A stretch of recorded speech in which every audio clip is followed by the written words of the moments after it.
a fascinating, somewhat disturbing subject. Now, you've heard us talk about black-eyed children showing up at your doorstep, strange phenomena, ghosts, and things like that.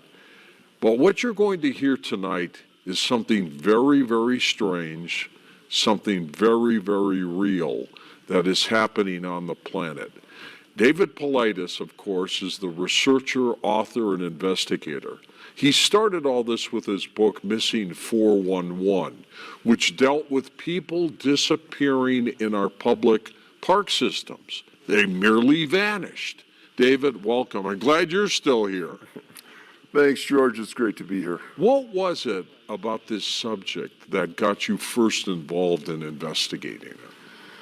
Years ago, I was doing some peripheral research in a national park. Noticed a couple park rangers following me around, which isn't that unusual. Yeah. And went back to my location off the park site, and these guys showed up independently. And they said they knew of me, and they had been looking into missing people at the various parks that they had worked at. Okay. And they realized that on the front end, when somebody goes missing, there's a lot of activity, there's a lot of investigation. And then after about 7 or 8 days, everything stops. And when they tried to find out what happened to the victim and get more information, they were stymied, and they said something didn't feel right. Yeah. And then subsequent to the disappearance, the follow-up investigation by special agents of the Park Service really never happened. Weird.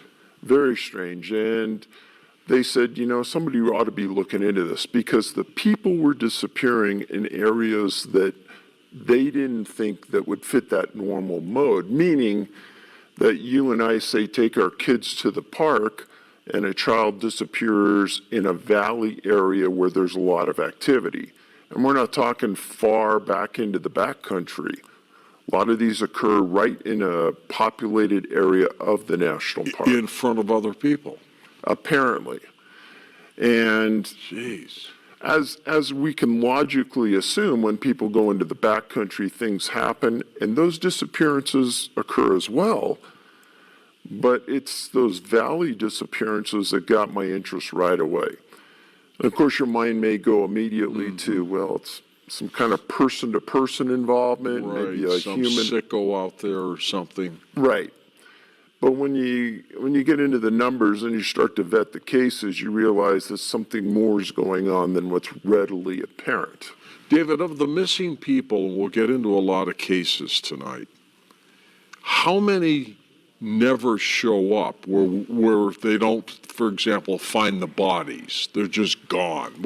What's that percent? It's probably close to 50, maybe 60%.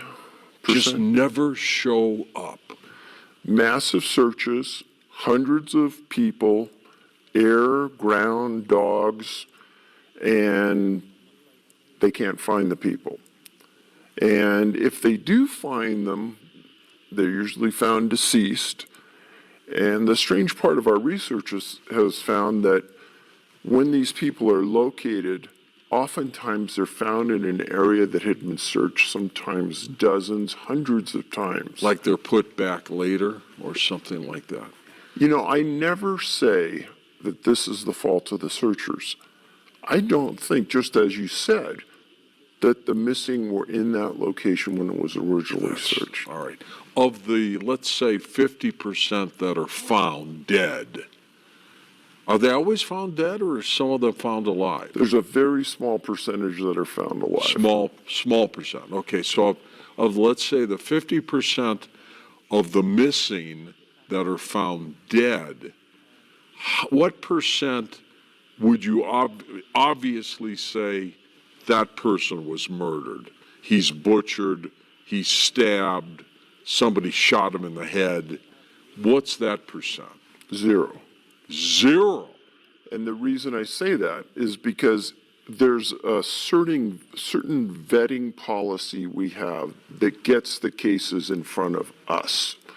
So if it's an obvious case of a shooting, a murder on the trail, we won't even look at it. It's not even included in our research.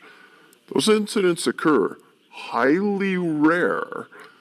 And when people question me about that, and we're here in Colorado, I tell them, well, if you and I went out on a trail, 80% of the people on the trail are carrying guns. Yeah, And exactly. And they should. right. And if there's an incident out there, you're going to hear about a shootout on a trail, and it just doesn't happen.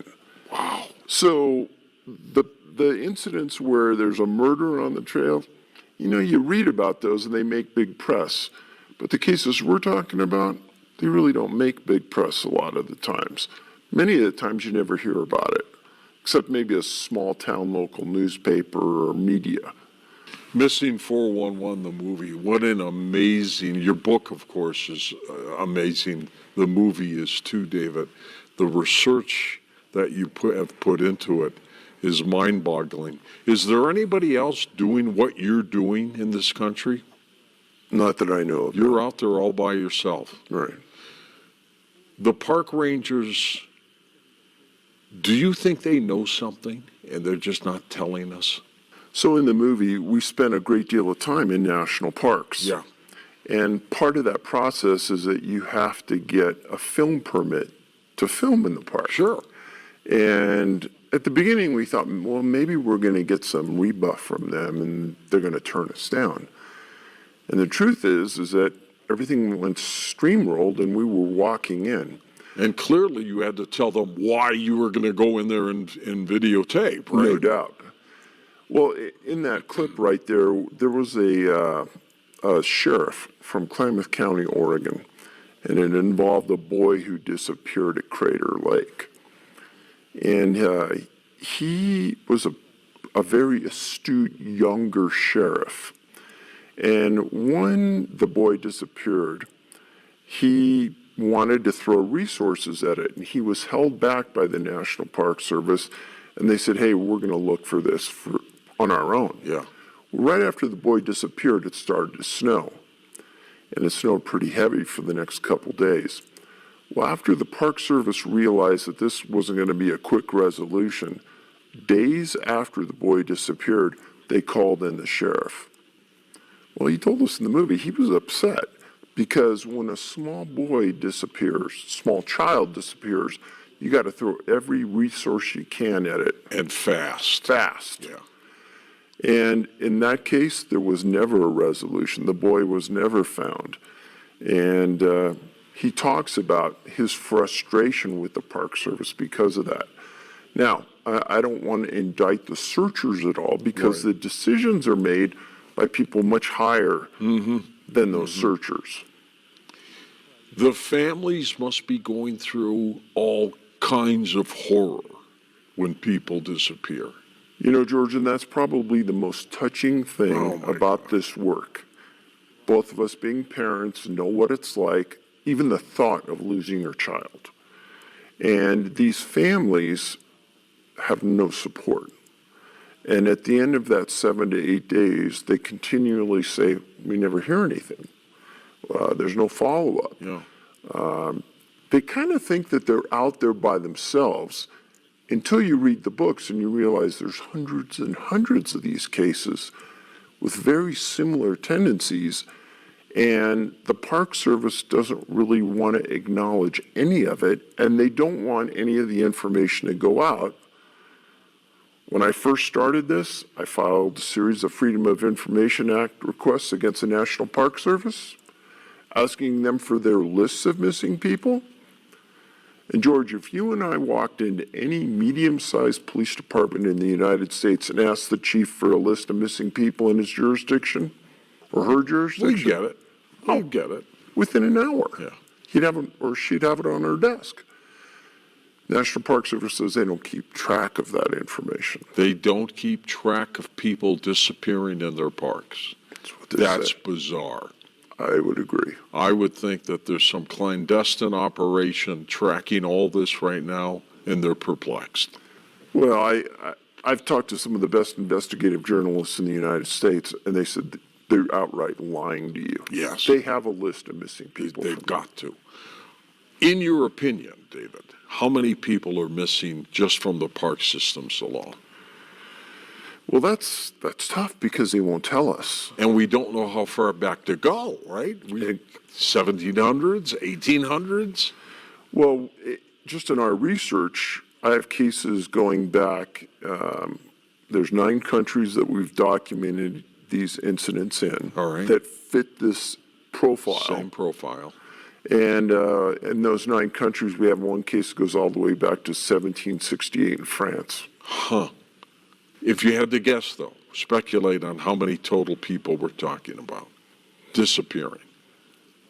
So we've documented right now in our books about 1,100. 1,100 people Right. since this first episode to where we are today. And they continue. This bizarre case, now this guy was found, but the Toronto firefighter who went skiing in New York disappeared for God knows how long and ended up in California, 2,500 miles away, still in his ski outfit, and has no idea how he got there. Something happened to this guy. So he's out skiing in the area of Lake Placid with his friends from Toronto. He's a captain in the Toronto Fire Department. Yeah, he's not fooling around here. Well, and I don't think people understand that when you become a policeman or a fireman, you go through psychological testing. Absolutely. So the person, especially being a captain, the thought of him being mentally unstable, I don't think so. No.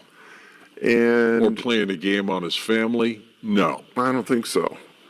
So the real interesting part of that story is that I've written about people who were skiing who disappeared on the slopes. Some were never found. Some were found later, months and months later, under really unusual conditions. So I think there's a lot of questions. I know he was interviewed by the New York State Police, and they haven't released anything really about that interview. And I know he's back in Canada now. I would love to talk to him, and I'd love to regress his hypnosis. Oh my God. I mean, did he get picked up by a trucker who was kind enough to take him somewhere? But I mean, what do you tell the trucker? Hi, I'm in my ski outfit. I need to go to California. And does he have money on him? Does he eat? It's weird. Well, one of the interesting parts of these 1,100 cases, many of them where the victim is found, they have head injuries that have caused death. Right. And in his incident, he told the press that he thought he had some type of head injury. Yes. So that's an interesting parallel. And like you said, they find him with his ski helmet and same clothing. And then the real odd thing to me is he said somewhere along the line he had a haircut. Yeah. Yeah. Where'd that come from? Yeah, exactly. Strange. Now, you highlighted in the film a lot of missing children cases. Tell me about that, why you highlighted on that. So we could have gone many gamuts with this. We could have done it about hunters, hikers, adults, females. We chose to do children for one reason. If I sit down with you and I said, well, person disappeared at point A and he was found 5 miles away and 2,000 feet uphill. Well, somebody like you and I, not a big deal. But a 2-year-old child? I don't think so. And it's for that reason we focused on children. They really can't go that far in the wilderness. And when they set up their parameters to search, they're usually searching within those parameters where 95% of the kids are found. Yeah. And in those incidents, just go back to the Crater Lake incident, they kept going further and further and further out. They bring canines in. The canines can't bring up a scent. All of a sudden, the weather changes. They bring in professional trackers. None of these people can find a little child, which doesn't make sense. And there's no predation evidence either. meaning that there's no attack by a bear or a mountain lion. That'd be a big scene. It'd be evident. I remember you told me once on Coast to Coast, the radio show, that in some cases when these people are disappeared, it could be weeks, could be months, and that in some cases they're found and the clothes are clean. No mud, no nothing. If you're in the wilderness for a couple weeks, a couple months, you're going to be dirty and you're going to have dirt everywhere. How could it be so pristine? It's like somebody washed their clothes. So I'm betting that there's even more to this. It's evident when a searcher finds you if your clothes are really clean. But they never mention the body itself.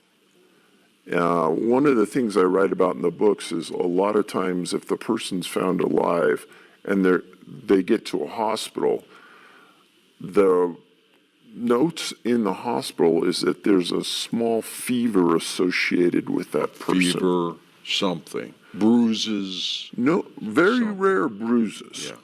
But a small fever is evident.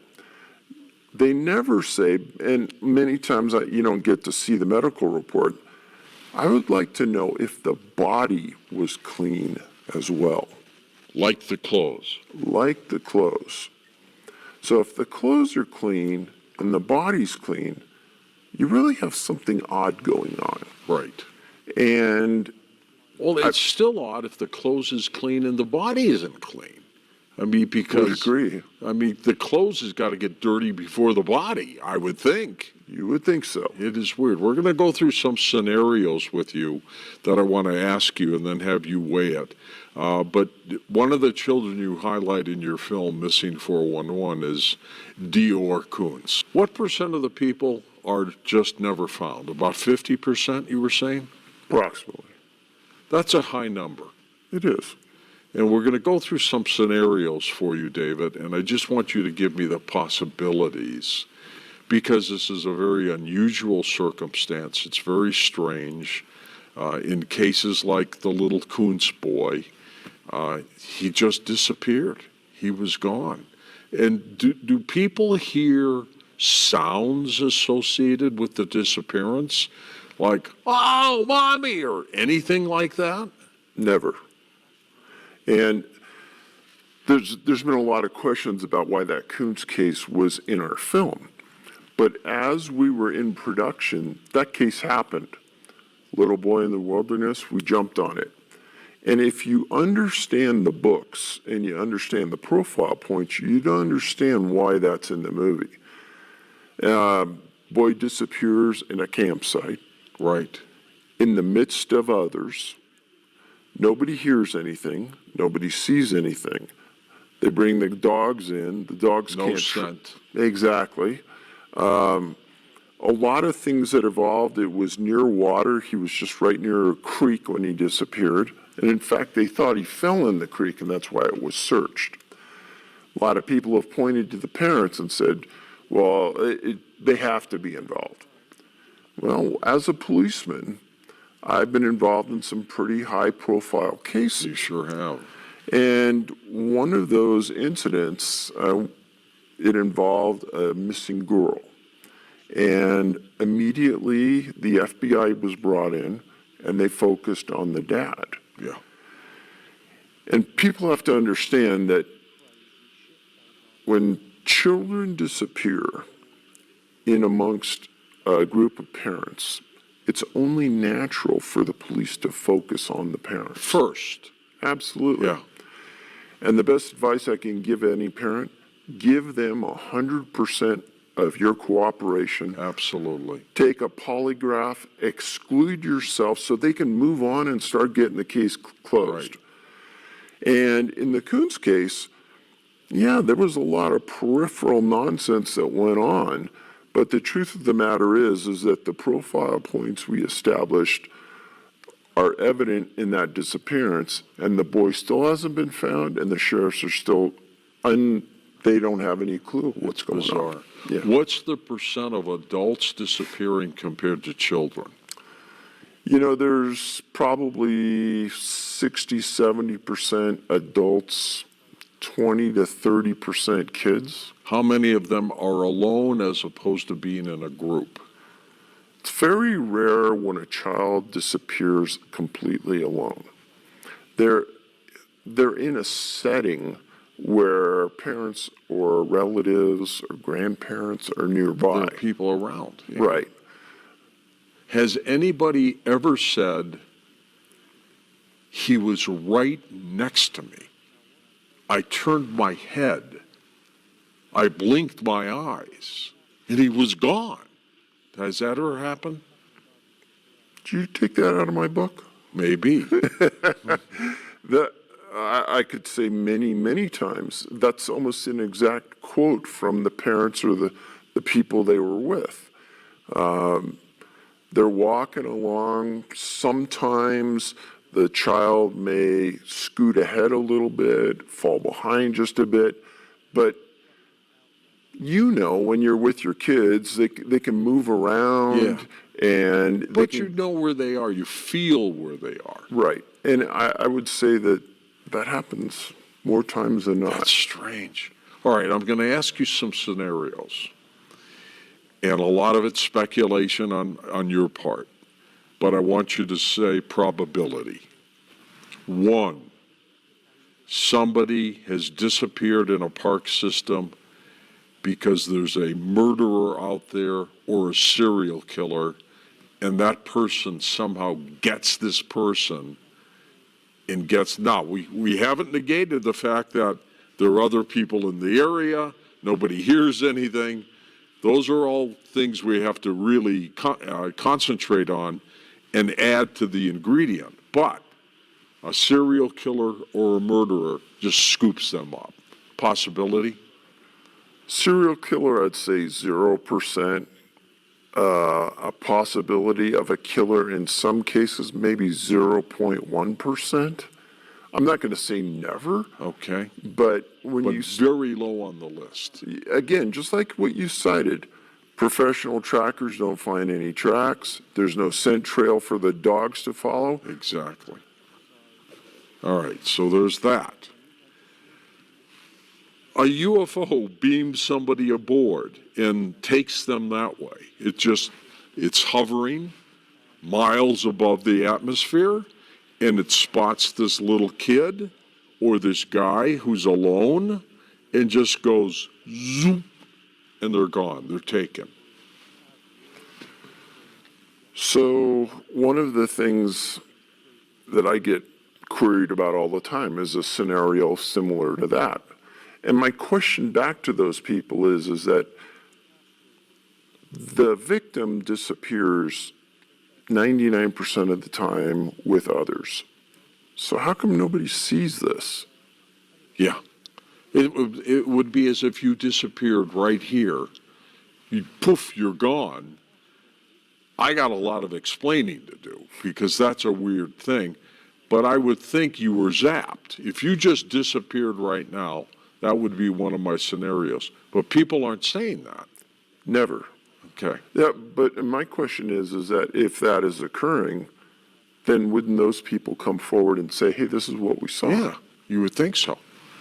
An animal grabs the person or the kid, and the animal could be a Bigfoot, it could be a mountain lion, it could be something, a bear, but again, that would make sounds. I mean, some bear that's growling after some kid is going to make an animal sound. It's not going to be silent, but possibilities.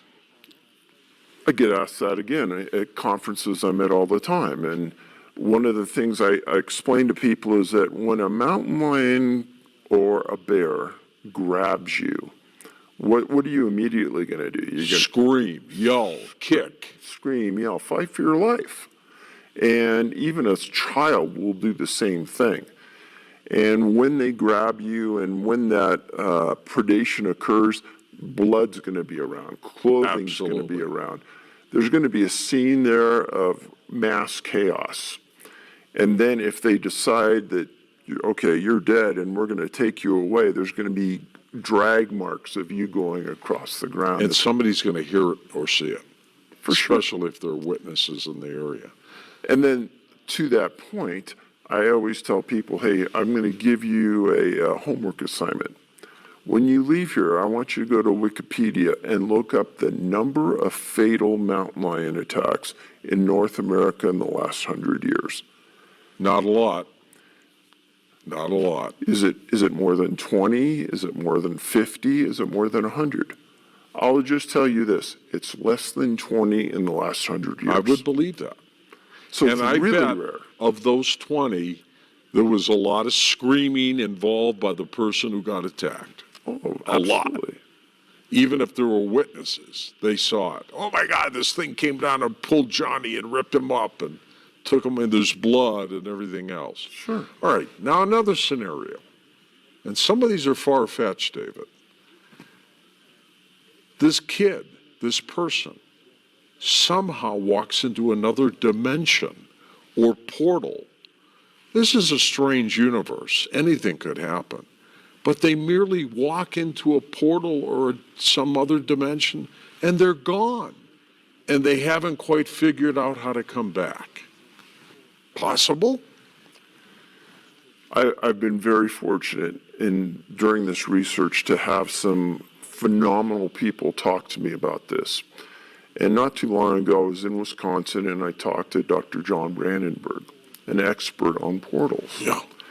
And our conversation was interesting because it was free-flowing and he gave me a lot of time. And what I asked him was, if this is occurring, John, then why in the middle of New York City, why aren't we walking down the street and seeing the person in front of us just disappear? Right. So my question back to him is this. It's almost as though the victim gets out of sight momentarily and they disappear. So my question is that can portals be directed and targeted To the person. to the person? By somebody. By or something, someone. And he goes, Dave, that's a phenomenal question. He goes, I'll tell you this.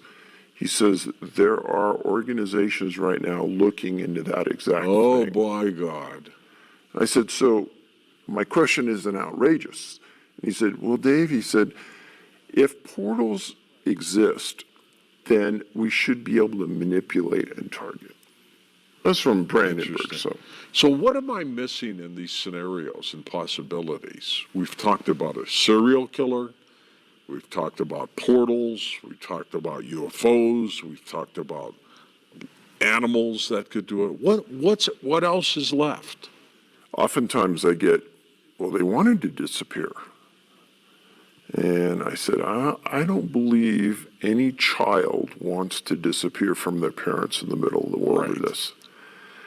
And if we're talking about an adult, that's, again, part of the vetting process of what we do.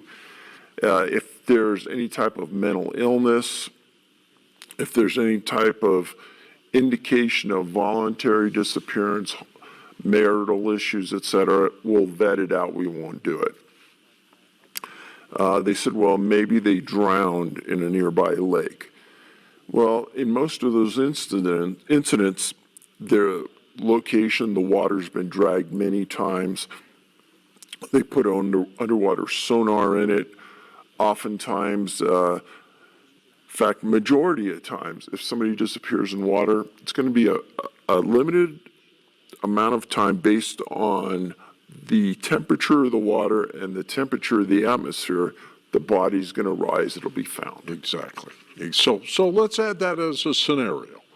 A accidental disappearance caused by a mishap, a drowning or something, or falls off the cliff or something like that. But generally, you're going to find that body. You're going to find something else that happened. So that's another scenario that we could consider. This is still too weird. This comes back to me as a reporter and investigator. The answer is the bizarre answer. and it's either a portal, dimension, a UFO, something like that grabbing it, because nothing else is logical. I think you and I are at the same place. I like to think of a wagon wheel, and there's spokes in the wagon Yeah. wheel, and you need, say, 5 spokes for that wheel to be stable. George, I think I'm on half of one spoke at this point. Right. People always ask me, well, when are you going to solve it? I think as we move forward, you have to understand the complexity of the issue. I mean, I've written 7 books now. One book deals... Your latest is Off the Grid, right? Yeah, Missing we'll talk 411 about Off that. the Grid. I wrote one book that was specifically about young men, super healthy, athletic, top intellects who disappeared and were later found in rivers, ponds, and streams dead. Half the time they couldn't figure out why they died. The other half of the time it was drowning. Now, this was in big cities. The victims on this didn't make sense when I first started to investigate it. And when you think of a big city and you're thinking about people in water that are ended up dead, to me, I'm thinking about drug dealers, drug users, Sure. alcoholics, transients living in the river. It's never that. And I never have found a case like that when I wrote that book. So the complexity of it is huge. There's that case in the former Soviet Union, Dyatlov Pass, where all the skiers were dead, all of them, and they can't figure out what happened. It's almost as if they said they were trying to crawl out of their tent in a panic from within, not from the outside. Scratch marks on the inside. It's weird. Do those kinds of stories fit into this kind of category of the bizarre in terms of what happened? Donnie Eichler wrote a book about that incident, and he actually traveled there, and I've communicated with him several times. One thing that's quite different about that incident and every case I have investigated is that those people suffered horrific injuries. Yes. I haven't found any of that in any of the cases I've investigated. And it's not that we're vetting them out. I'm not finding it. And there are a few issues with that case that are similar in that occurred in a rural area, Sure. way up in the middle of nowhere. In some of the incidents, they were missing clothing and they were missing shoes. They attributed some of the deaths to hypothermia, which is similar. There's some of the issues that, if you were strong, you could link them together. But the one thing that separates it all is these horrific injuries. In this case, your cases, it's not happening. Of the 50% that are found, and they're found dead primarily, what's the cause of death been? So that's across the board. Sometimes they can't figure out They cannot. They cannot. And that in itself is interesting. Yeah. You would think with today's pathology, they'd find out exactly what happened.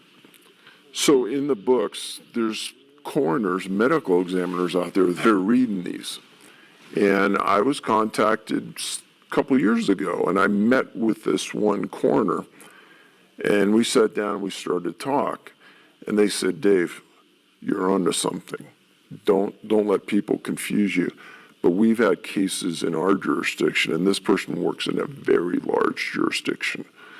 And they said, we've had cases just like that where all the coroners sit around and we talk about it because it doesn't make sense. Wow. They just die.